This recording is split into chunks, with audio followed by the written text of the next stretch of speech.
परमानन्दं परमसुखदं केवलं ज्ञानमूर्तिं द्वन्द्वातीतं गगनसदृशं तत्त्वमस्यादिलक्ष्यम् एकं नित्यं विमलमचलं सर्वधी साक्षिभूतं भावातीतं त्रिगुणरहितं सद्गुरुं तन्नमामि। गुरुर्ब्रह्मा गुरुर्विष्णु गुरुर्देवो महेश्वरः गुरुः साक्षात् परब्रह्म तस्मै श्रीगुरवे नमः। शङ्करं शङ्कराचार्यं केशवं बादरायणं सूत्रभाष्यकृतौ वन्दे भगवन्तौ पुनः पुनः। जयांचेतिर्यास्मरणं होय सकलविद्यांचे अधिकरणं तेचे वंदो श्रीचरण श्रीगुरूंचे तेचे नमस्कारोण्यात।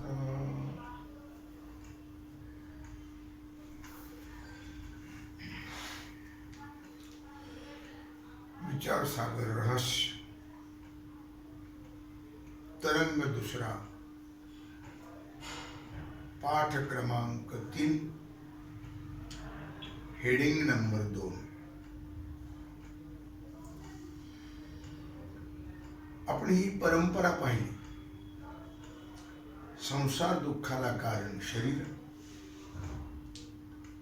शरीराला कारण धर्माधर्म म्हणजे पाप पुण्य,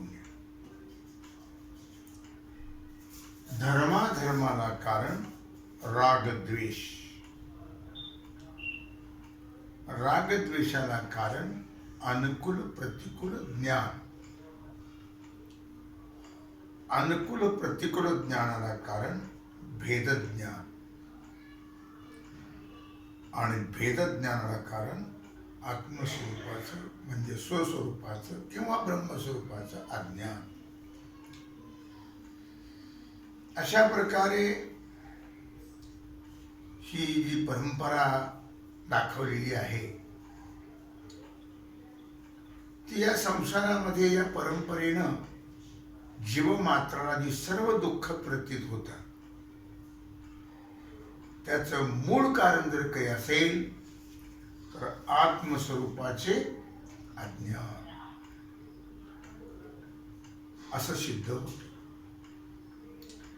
आणि त्या अज्ञानाच्या निवृत्ती वाचून अज्ञान नष्ट झाल्याशिवाय संसार सर्व दुःखांचा अत्यंतिक नाश कोणत्याच उपायाने होणं शक्य नाही। त्या आत्मस्वरूप अज्ञानाचा नाश यथार्थ आत्मज्ञानानेच होईल। व्यवहारामध्ये असा नियम आहे की ज्याच्या अज्ञानाने जे भासते ते त्याच्याच ज्ञानाने निवृत्त होते। कंस करायला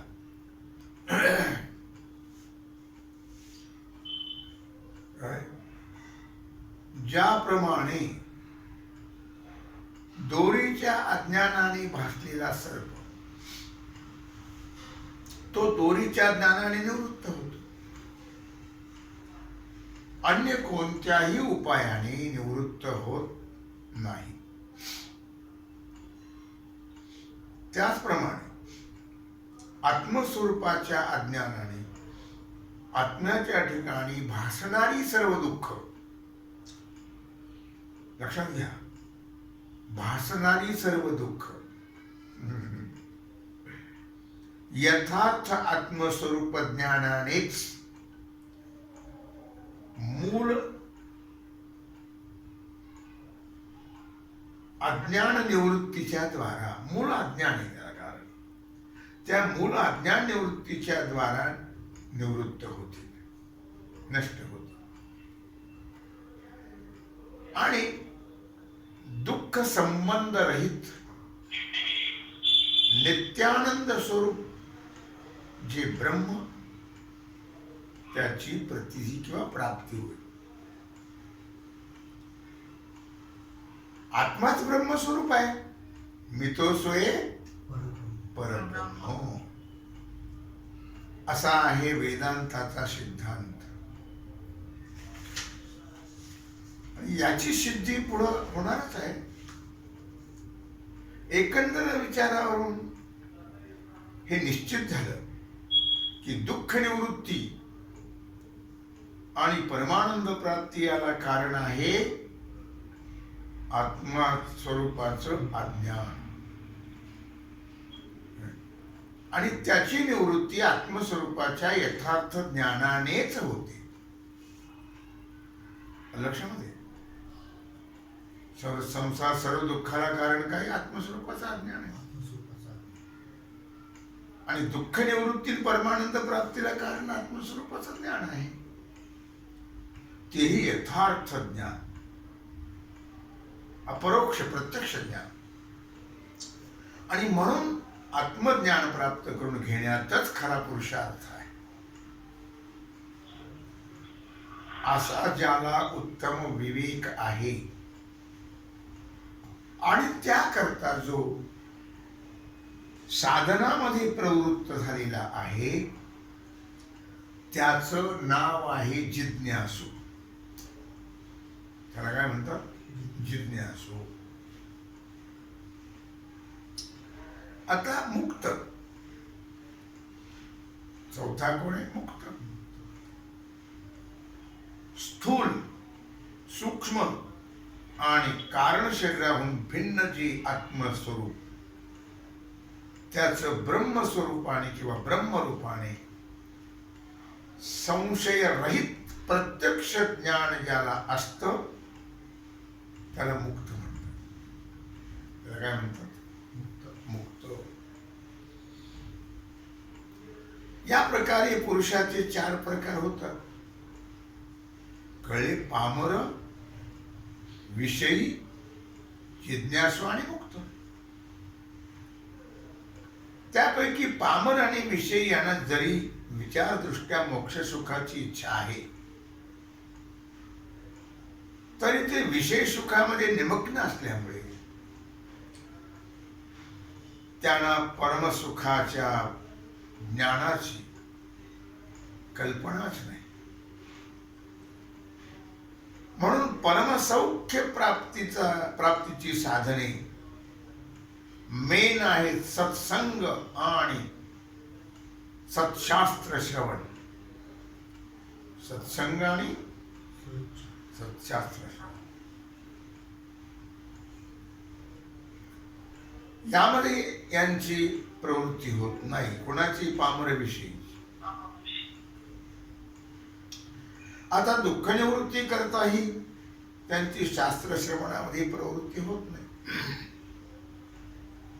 कारण ते दुःख निवृत्ती करता बाकीचे उपाय करतात, औषध वगैरे, अंगारी धुपारी हे करतात. त्यामुळे त्यांची प्रवृत्ती असते. आणि म्हणून पामर व विषयी हे या ग्रंथाचे अधिकारी नाहीत. तसाच मुक्तही या ग्रंथाचे अधिकारी नाही. कदाचित मुक्त पुरुष कौतुकाने ग्रंथाच्या पठण पाठनामध्ये प्रवृत्त झाला, सहज कौतुकाने, कारण तो मुक्तच आहे ना, त्याला गरज नाही. तरी तो ज्ञानी असल्यामुळे कृतकृत्य आहे, त्याला काही करायचं राहिलं नाही. त्याला यत्किंचितही कर्तव्य राहत नाही.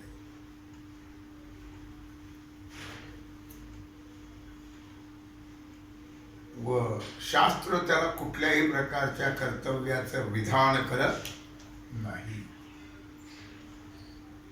म्हणून तोही या ग्रंथाचा अधिकारी नाही. मुक्तच आहे तो, त्याला काय करायचं. आता हातापैकी राहिला एक जिज्ञासू. त्याला विषयाच्या ठिकाणी तुच्छ बुद्धी असून परमसुखाची आणि अत्यंत दुःख निवृत्तीची तीव्र इच्छा आहे, ती ज्ञाना वाचून प्राप्त होणं शक्य नाही. असा सत्संगतीने त्याला उत्तम विवेक झालेला आहे आणि त्याची ज्ञानप्राप्ती करता ग्रंथामध्ये प्रवृत्ती होणं शक्य आहे. तोच ग्रंथाकडे वळेल. ज्याला आत्मस्वरूपाची तीव्र तळमळ आहे प्राप्त होण्याची आणि सर्व दुःखाचा नाश होण्याची ज्याला तळमळ आहे तोच इकडे प्रवृत्त होईल. बाकीच्या कशाला प्रवृत्त होते?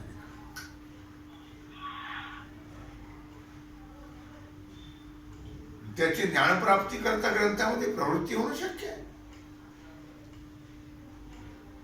म्हणून ग्रंथ हे जिज्ञासू करता आहेत असं म्हटलं तर वावगं होणार नाही. कारण मुक्त तर मुक्तच आहे, पामर विषयाची गरज नाही, फक्त जिज्ञासू करताच. या ग्रंथाचा अधिकारी जिज्ञासू आहे. या प्रकारे अधिकार्याची सिद्धी आहे. म्हणून ग्रंथाचा आरंभ सफल आहे. लक्षामध्ये आता जीव ब्रह्मैक्य ज्ञान हा जो ग्रंथाचा विषय म्हणून पहिल्या तरंगामध्ये सांगितला,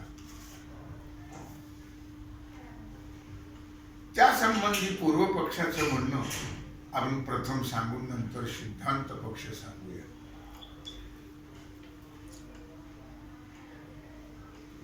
आता अगोदर अधिकारी, अधिकाऱ्यानंतर नंबर 2 ला विषय.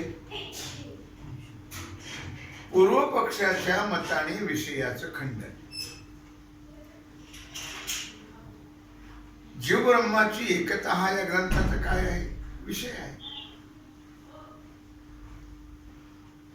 असं वेदांती सांगतात. पण जीव ब्रह्माची एकता असणं शक्य नाही. कोणाचं मत आहे? पूर्व पक्षाचं मत आहे.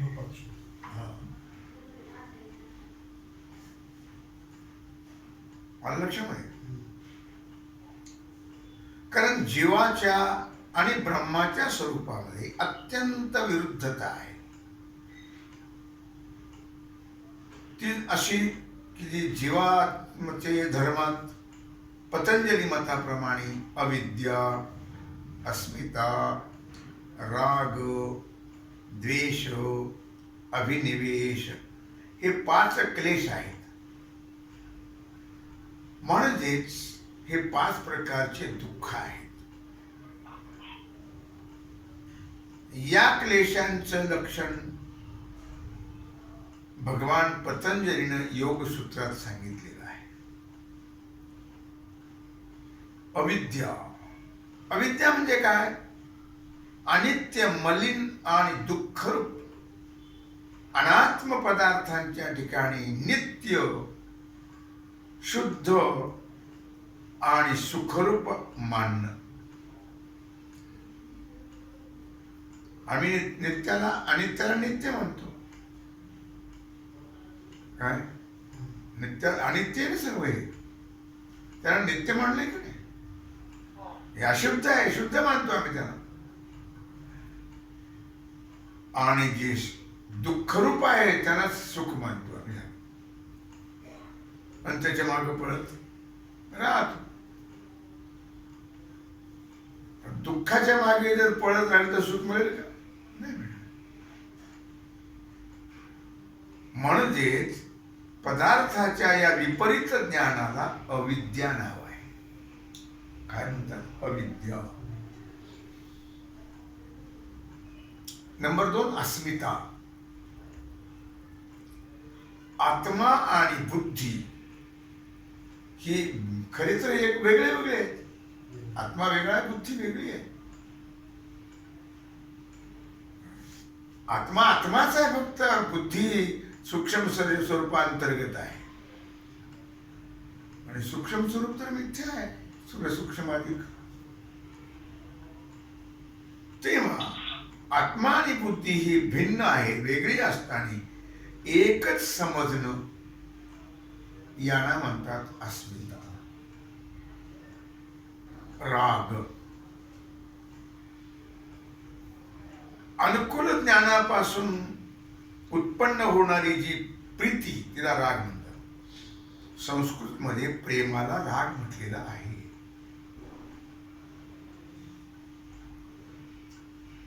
हे आपल्याला योग्य आहे, उपयुक्त आहे.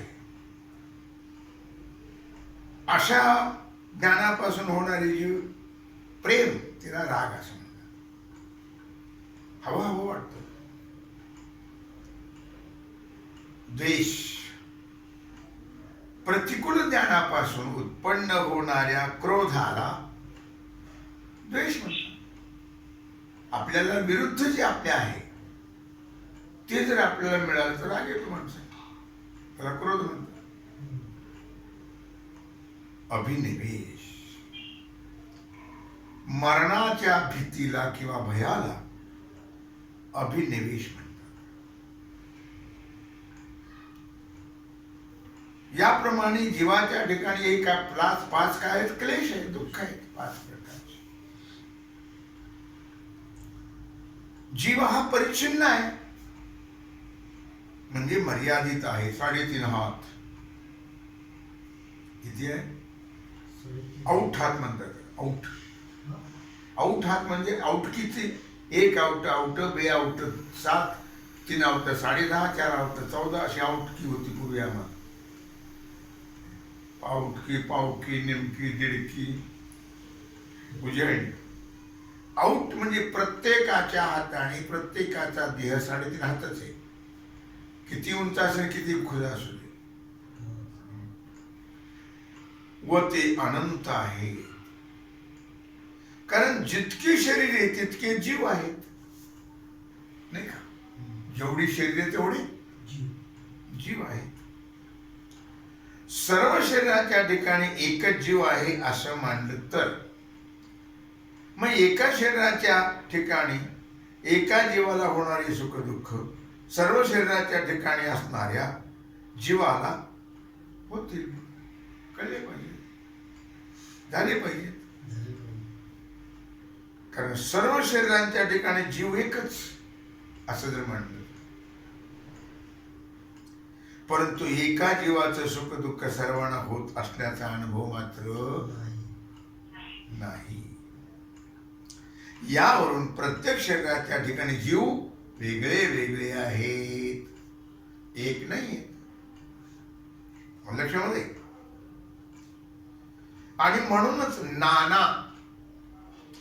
म्हणजे अनेक, अनंत आहेत असं सिद्ध होतं. ब्रह्म या सर्व धर्माहून वेगळा आहे. हे झाले जीवाचे धर्म. आता ब्रह्माच्या ठिकाणी क्लेश म्हणजे दुःख नाही. ब्रह्म हे सर्व धर्माहून निराळा आहे. हे जे सांगितले धर्म याच्यावर वेगळं आहे ब्रह्म. अर्थातच ब्रह्माच्या ठिकाणी क्लेश म्हणजे दुःख नाही, उलट ते आनंद रूप आहे. अद्वय आनंद नित्य निरामय, जे का निज ध्येय योगियांचे, ते नित्य आनंद स्वरूप आहे. अर्थात जीव नाना आहेत म्हणजे जीवाच्या ठिकाणी भेद आहेत. ब्रह्माच्या ठिकाणी भेद आहेत का? नाही. का? एकच ब्रह्म आहे. बरोबर आहे. स्वगत सजातीय विजातीय या रूपाने भेद 3 प्रकारचे आहेत. स्वगत भेद म्हणजे पदार्थाच्या स्वरूपातला भेद. जसं झाड आहे, झाड एकच असतं, परंतु त्याच्या अंतर्गत पानं आहेत, फुलं आहेत, फळं आहेत, फांद्या आहेत, हा जो भेद आहे याला म्हणतात स्वगत भेद. आपले शरीर आणि शरीराचे अवयव त्याला काय म्हणतात? स्वगत भेद. हा स्वगत भेद सावयव पदार्थात असतो. ब्रह्म तर निरवयव आहे. ब्रह्म सावयव आहे का? नाही. अव्यक्त निराकार नाही ज्या आकार, म्हणून त्यांच्या ठिकाणी ब्रह्माच्या ठिकाणी स्वगत भेद नाही. आता सजातीय भेद म्हणजे दोन समान जातीच्या पदार्थामध्ये किंवा पदार्थाच्या स्वरूपातला जो भेद त्याला म्हणतात सजातीय भेद. उदाहरणार्थ, एका झाडाचा दुसऱ्या झाडाशी, एका मनुष्याचा दुसऱ्या मनुष्याशी, एका पशुचा दुसऱ्या पशुशी हा जो भेद आहे त्याला काय म्हणतात? सजातीय भेद. सारख्या जातीचे सजातीय भेद. ब्रह्म किती प्रकारचा आहे? ब्रह्म एकच आहे. म्हणून ब्रह्माच्या ठिकाणी सजातीय भेद नाही. आता विजातीय भेद, दोन वेगळ्या वेगळ्या जातीतला जो भेद आहे किंवा वेगळ्या वेगळ्या जातीच्या पदार्थातला जो भेद आहे किंवा पदार्थाच्या स्वरूपातला भेद आहे त्याला काय म्हणतात? विजातीय. उदाहरणार्थ, झाडाचा दगडाशी, मनुष्याचा पशुपक्ष्याशी विजातीय भेद आहे, वेगळ्या वेगळ्या जातीचे. ब्रह्माप्रमाणे पारमार्थिक सत्तावान दुसरा पदार्थच नाही. लक्षामध्ये ब्रह्माची कोणती सत्ता आहे? पारमार्थिक सत्ता आहे ब्रह्माची. म्हणून विजातीय भेद नाही. ब्रह्माहून भिन्न आकाशादी सृष्टी प्रत्यक्ष प्रतीत होत असूनही ती कशी आहे? अनिर्वचनीय मिथ्या. म्हणून तिची प्रातिभाषिक सत्ता आहे. हे सगळं भासमान आहे ना. रज्जू सर्पाकार भासियले युगडंब, म्हणजे सत्ता भिन्न आहे. म्हणून सृष्टी ब्रह्माला विजातीय भेद करू शकत नाही. अशा प्रकारे स्वगत सजातीय विजातीय भेद रहित एक ब्रह्मच आहे. यावरील विचारावरून किंवा विवेचनावरून खाली लिहिल्याप्रमाणे जीव आणि ब्रह्म यांच्यामध्ये परस्पर विरोधी धर्म आहे. जीवाचे धर्म क्लेश, दुःखयुक्त. ब्रह्माच्या ठिकाणी क्लेशमुक्त. ब्रह्माच्या ठिकाणी क्लेश नाहीये. जीव अनंत आहे, भेदयुक्त आहे. ब्रह्म एक, भेदरहित.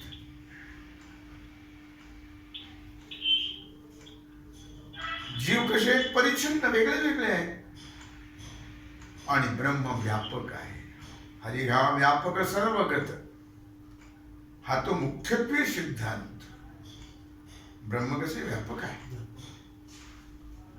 या प्रकारे जीवब्रह्माच्या ठिकाणी परस्पर अत्यंत विरुद्ध धर्म असतात. त्यांचं ऐक्य हा या ग्रंथाचा विषय आहे हे म्हणणे संभवत नाही, असं पूर्व पक्षाचं म्हणणं आहे. लक्षामध्ये आता पतंजली मतामध्ये वरील जीव ब्रह्म स्वरूपात पंचक्लेश सांगितलेले आहे. जीवस्वरूपामध्ये पतंजली मतात जीवस्वरूपामध्ये पंचक्लेश सांगितले. कळले कोणते कोणते? अविद्या, अस्मिता, राग, द्वेष, अभिनिवेश, हे पंचक्लेश सांगितलेले आहे. आणि त्यामुळे ब्रह्माशी जीवाचं ऐक्य घडत नाही असं आमचं म्हणणं आहे. याचं समाधान वेदांत सांगतात की बाबा बुद्धीचं अधिष्ठान चैतन्य आणि बुद्धीमध्ये चैतन्याचा आवाज आणि हे तीन मिळून जीव होतो. त्यात बुद्धी अधिष्ठान चैतन्याला साक्षी कुटस्थ आत्मा प्रत्येक त्वंपद लक्ष इत्यादी नाव आहेत. राग द्वेष सुख दुःखादी क्लेश हे बुद्धीचे धर्म आहेत आणि ती बुद्धी प्रत्येक शरीराच्या ठिकाणी भिन्न भिन्न आहे. म्हणून एका शरीराच्या ठिकाणी एका बुद्धीला होणारे सुख दुःख सर्व जीवाच्या बुद्धीला होणार नाहीत. कारण वेगळी आहे बुद्धी प्रत्येकाची. या रीतीने बुद्धीचा भेद मांडला म्हणजे सुखदुःखाचा संकर होणार नाही, भेद होणार नाही त्याची. आणि बुद्धीचे अधिष्ठान जो साक्षी तो सुखदुःखादी क्लेश रहित आणि एक आहे म्हणून त्याचं ब्रह्माशी ऐक्य होण्याला हरकत नाही. कारण वेदांत मतामध्ये अधिष्ठान चैतन्य बुद्धी आणि चैतन्याचा आभास या तिघाचं नाव जीव असलं तरी जीव शब्दाचा लक्षार्थ जो केवळ साक्षी लक्षार्थ त्याचं ब्रह्माशी ऐक्य होण्यासारखं नाही. आणि प्रत्येक शरीराच्या ठिकाणी बुद्धीचा भेद आहे. प्रत्येकाची बुद्धी वेगळी वेगळी आहे. का एकच आहे? नाही, प्रत्येकाची बुद्धी भिन्न आहे. म्हणून सर्वांची सुख दुःख सर्वांना कळावीत असाही दोष राहत नाही. का वेगळे वेगळे आहेत ना, प्रत्येकाच्या बुद्धी वेगळी वेगळी आहे. परंतु हे वेदांताचं म्हणणं बरोबर नाही असं कोण म्हणतो? पूर्व पक्ष सांगतो. कारण मनुष्य मात्राला स्वतःच्या जीवाचं फक्त कर्ता भोक्ता या स्वरूपाने ज्ञान आहे. त्याशिवाय साक्षी म्हणून कोणी आपणामध्ये आहे, आपल्यामध्ये आहे असं कोणासही ज्ञान नाही. वंध्यापुत्राचं कोणाला ज्ञान आहे का? नाही. वंध्यापुत्र नाहीच, सगळं ज्ञान असेल. वंध्यापुत्र म्हणजे वंध्याबाईला पुत्र. मग वंध्या कशी? जिला मुलगाच होता तिला वंध्या म्हणतात. मग वंध्याला पुत्र नाही, तिचा पुत्र कसा होईल? मग वंध्यापुत्राचं ज्ञान कोण होईल का? नाही देतो. म्हणून तो जसा नाहीच त्याप्रमाणे ज्या अर्थी साक्षीचं कोणाला ज्ञान नाहीये त्या अर्थी वंध्यापुत्राप्रमाणे आम्ही साक्षी मानत नाही, पूर्वपक्ष म्हणतो. क्षणभर वेदांताच्या कल्पनेप्रमाणे मानला तरी त्याचं ब्रह्माशी ऐक्य घडणार नाही असं पूर्वपक्षाचं म्हणणं आहे. कारण प्रत्येक शरीराच्या ठिकाणी जशी बुद्धी भिन्न मानतात तशी साक्षी सुद्धा भिन्न मानले पाहिजे, वेगळे वेगळे मानले पाहिजेत. साक्षी भिन्न मानले म्हणजे साक्षीवर अनेकत्व हा धर्म आलाच. अनेकत्व धर्मवान साक्षीच एकत्व धर्मवान ब्रह्माशी ऐक्य संभवत नाही. दुसरा प्रकार असा आहे, तो प्रकार आणि याची सेवा भगवत चरणी समर्पित करून राहिलेला जो सेवेचा भाग आहे तो आपण उद्या पुंडलिक वरदे हर विठ्ठल श्री ज्ञानदेव तुकाराम पंढरीनाथ भगवान की जय. श्री सद्गुरु ज्ञानेश्वर महाराज की जय. श्री सद्गुरु जोग महाराज की जय. श्री सद्गुरु साखरी महाराज की जय.